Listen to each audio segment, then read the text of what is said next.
చేసుకోవడం వల్లే కదా నీకు ఇలాంటి పరిస్థితి వచ్చింది.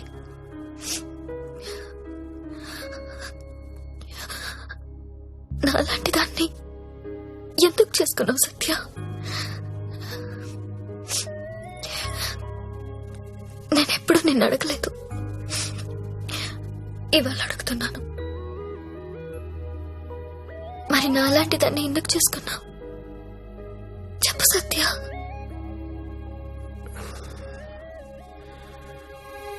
అర్ధాంతరంగా తల్లి తండ్రి చనిపోయి అక్క నేను అనాథలయ్యం. ఓ వేశ్య మమ్మల్ని చేరదీసింది.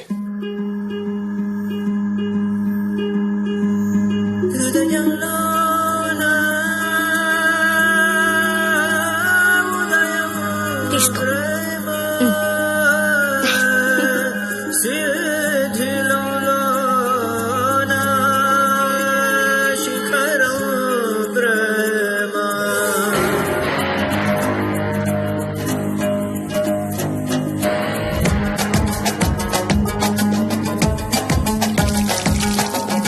కంటి పాపే కన్నీరు పెడితే కంటి రెప్పే దాచుకోదా, మాకెవరున్నారు జోలాలి అంటూ జో కొట్టిపోవడానికి.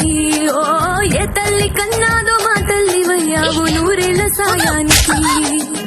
కంటి పాపే కన్నీరు పెడితే అమ్మా నువ్వు ఎందుకు పెళ్లి చేసుకోలేదు? నన్నెవరు పెళ్లి చేసుకుంటారు? అందరూ నీచంగా చూసి కులతం నేను. అప్పుడే నిర్ణయించుకున్నాను నేను అలాంటి అమ్మాయిని పెళ్లి చేసుకుందామని.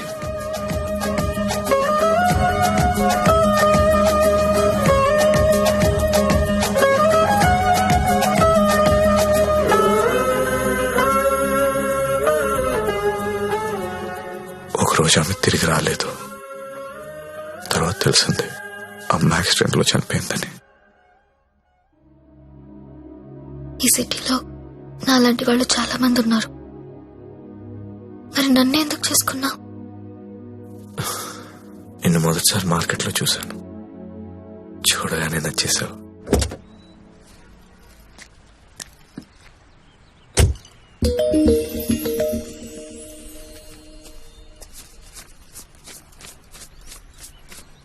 ఇంకా 5,000 ఇస్తా ఆగు. ఏ okay bye. Bye.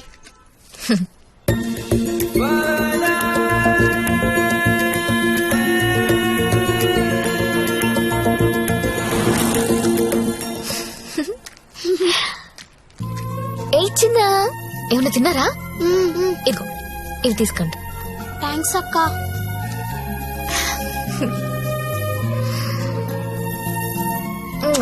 Bye. Bye అక్క.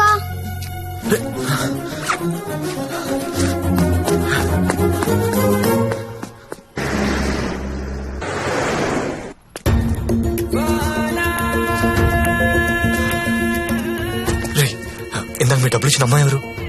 మాకు తెలియదు, అప్పుడప్పుడు వచ్చి డబ్బులు ఇస్తుంది. అవునా? నీలో మా అమ్మ కనిపించింది. ఒకసారి నా మాట నేను చెప్పేది వినవే. అది కాదే. ఏంట్రా అలా ఉన్నావు? ఇంట్లో ఏమైనా గొడవైందా? ఇద్దరు కొట్టుకుంటే అది గొడవరా? అదే ఒకటి మీదడిపోతే పెళ్ళంటారా? దాన్నే పెళ్ళంటారు. దాన్ని చేసుకుని నా జీవితం మంట కలిసిపోయింది. నువ్వు లక్కీరే తప్పించుకున్నావు. అరే ప్రతి చిన్న విషయాన్ని బోతల్లో పెట్టి చూస్తుంది. అలా చూస్తే బుద్ధుడు కూడా బోతల్లా కనపడతాడు. మరి నువ్వు పెళ్లికి ముందులా లేవు, మారిపోయావు. మరి మారక రోజు యాక్టింగ్ చేస్తూ కూర్చుంటావా? అది ఎప్పుడు నచ్చొచ్చినా స్లో మోషన్ చూడాలంటే ఎలాగా? మాకు పనులుండవా? నేను బ్యూటీ పార్లర్ కి వెళ్తున్నా. దీనికి ఎందుకు నా బ్యూటీ పార్లర్? ముగుడు చూపించాను అనుకుంటున్నావా? దీని అందం ఊరంతా చూపిస్తుంది, నరకం నాకు చూపిస్తుంది. దీనికి తోడు ఫోన్ లో ఉన్న అమ్మాయిల మెసేజ్లు అన్ని చదివేస్తున్నారా? ఏం చేయాలో అర్థం కావట్లేదు. అదేంట్రా నీ ఫోన్ కి లాక్ పెట్టుకోలేదా? లాక్ ఏంట్రా, టచ్ స్క్రీన్ రా. నా ఫింగర్ పెడితే కానీ ఓపెన్ అవ్వదు. కానీ మా ఆవిడ ఏం చేస్తుందో తెలుసా?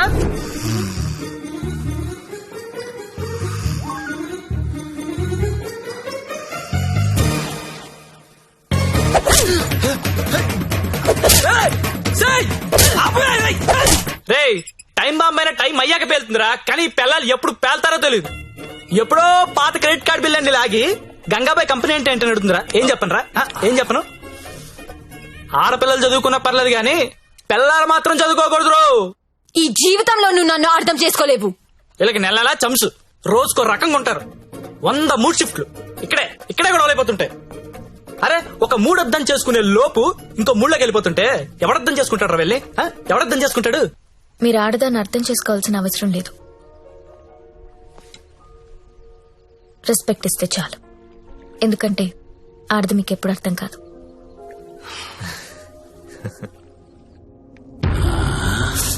అబ్బో బాగానే కూసిందిరా. ఇది చిన్నదే అన్నా, వెనుక కూడా కోసింది, అది పొడుగ్గా దిగింది. అమ్మో ఈ మధ్య ఆడోళ్ళు చాలా వైలెంట్ గా తయారైపోయారా, చూస్తుంటేనే భయం వేస్తుంది. సార్, ఏంటి ఇలా వచ్చావు? నాన్నకు బాలేదని ఫోన్ వచ్చింది. నేను ఊరెళ్ళిపోతాను సార్. ఇంటికెళ్ళి మళ్ళీ వస్తావు కదా? ఇక్కడ రాను సార్, అమ్మ వాళ్ళతోనే ఉంటాను. మరి అక్కడే ఉండిపోతే డబ్బులు ఎలా నీకు? దాచుకున్న డబ్బు కొంత ఉంది సార్. అక్కడికెళ్ళి ఏదో ఒక ఉద్యోగం చూసుకుంటాను. అమ్మా నాన్నకు నేను తప్ప ఎవరూ లేరు. నేను వెళ్ళాలి. ఇది చేసుకుంటే వాళ్ళని చూసుకోవచ్చు కదా.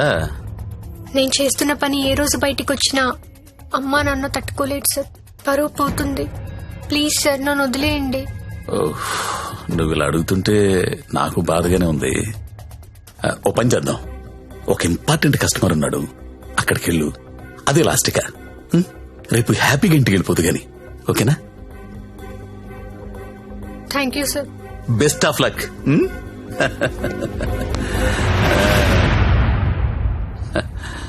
అదిరా మంజు విషయం. ఆ అమ్మాయికి పరువు పోతుందంట, వాళ్ళ అమ్మా నాన్నకు తెలియకూడదంట. చివరిసారిగా కస్టమర్ దగ్గరికి వెళ్ళింది. ఇప్పుడు సడన్ గా అక్కడ పోలీసు రైడింగ్ జరిగి ఆ అమ్మాయి ఫోటో పేరు టీవీలో వస్తే వాళ్ళ అమ్మా నాన్న ఇంటికి రానిస్తారా? రానివ్వరు కదా. అప్పుడు పర్మనెంట్ గా ఇక్కడే ఉండిపోతుంది. మన సీతో మాట్లాడు సరే.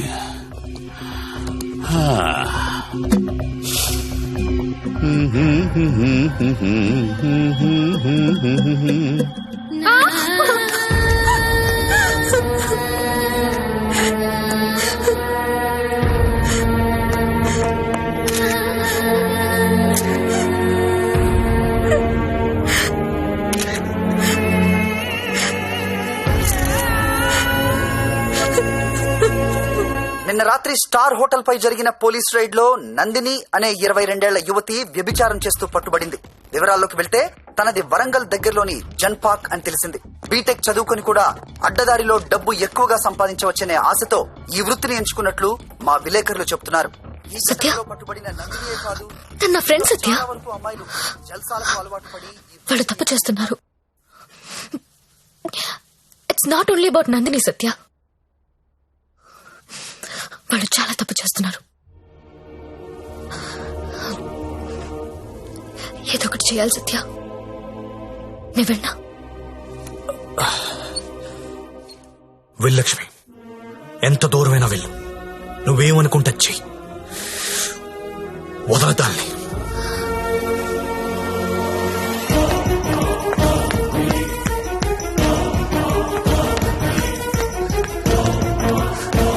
నందిని ఎక్కడా?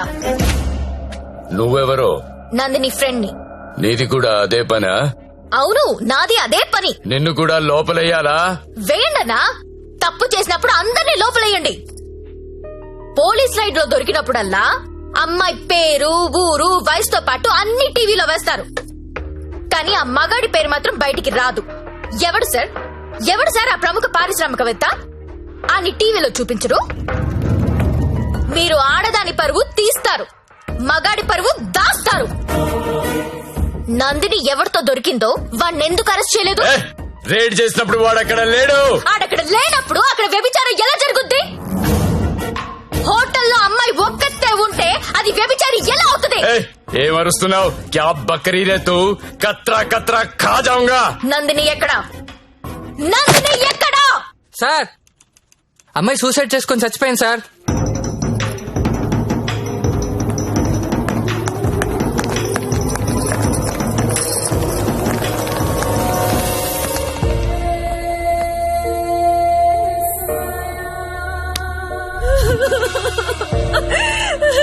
చచ్చిపోయిందమ్మా, నా కూతురు చచ్చిపోయింది. అమ్మా ఉద్యోగం వచ్చింది, సింగపూర్ కు వెళ్తున్నానని చెప్పడం వరకే నాకు తెలుసు. ప్రతి నెల డబ్బులు పంపిస్తుంటే నా కూతురు సింగపూర్ లో ఉందని అనుకున్నాను. నిన్న టీవీ చూస్తే తెలిసిందమ్మా. తల్లిదండ్రులకి ముఖం చూపించలేక పరువు పోతుందని ప్రాణాలు తీసుకుందమ్మా. నా కూతురు అలాంటిది కాదమ్మా, అలాంటిది కాదు. ఆ వెధవలే మా అమ్మాయిని మోసం చేసి ఈ రొంపలోకి దించారమ్మా. అన్నా వింటున్నావా? ఆ తల్లి అడుపు విన్నావా? ఒక నందినియే కాదు, కొన్ని వందల మంది అమ్మాయిలు ఈ రాకెట్ లో ఇరుక్కున్నారు. అర్జెంట్ గా ఈ రాకెట్ ని మూయించండి. రాకెట్ ఏంటి రాకెట్? ఇక్కడ అలాంటిది ఏమీ లేదు. ఉందని చెప్తుంటే లేదంటావేంటి? నేను అందులో నుంచి బయటకు వచ్చిన దాన్ని.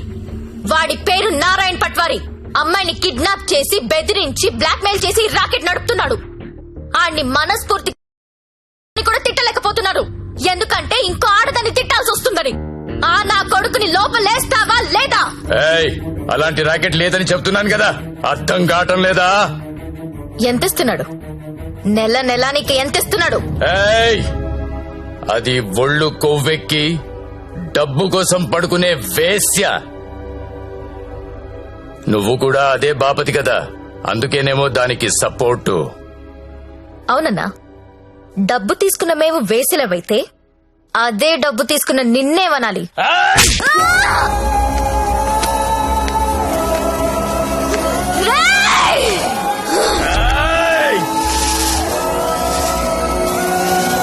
చేతికి గాజులు తొడిగి చేత కన్నుళ్ళైపోయామా, వంటింటి కుందేళ్లలాగా వందేళ్లైనా బతికేద్దామా. ఆడులం మనం తోడేళ్లతో ఉంటున్నామా, ప్రాణాలే తోడేస్తూ ఉన్న నోరు మూసుకుంటుందామా.